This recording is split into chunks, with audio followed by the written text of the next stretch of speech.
జై శ్రీరామ్, భారత్ మాతకి జై.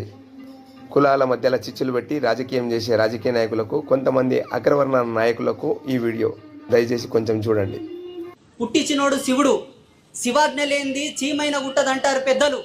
పుట్టించిందా శివుడు, మళ్ళా శివునికి బుద్ధి లేకుండా వన్ మాదిగొండ్లక ఉట్టి అని ఇంకే నువ్వెవ్వడం అని కులమెత్తి చెప్పడానికి అంటే బ్రహ్మ సృష్టిని ధిక్కరిస్తున్నావన్నమాట, శివ దృష్టిని నీవు శంకిస్తున్నావన్నమాట.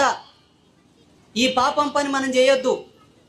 ఎవరి ధర్మం వాళ్ళది, ఎవరి కులం వాళ్ళది, ఎవరి మాన్యత వాళ్ళది. చేతనైతే పిడికెడు అన్నం పెట్టు, చేతనైతే 10 రూపాయలు సాయం చేయి, లేకపోతే గమ్మున కూసో. కులమించి నీ వంశానికి చేటు తెచ్చుకోవద్దు. ఇది మన లోపల ఉండేటటువంటి అజ్ఞానం. వాడు ఏ కులం వాడైనా సర్వే, ఏ కులం వాడైనా పర్వాలేదు. నష్టన బొట్టు ఉందంటే మనవాడని గ్రహించండి, నష్టన బొట్టు లేకపోతే మనవాడు కాదు.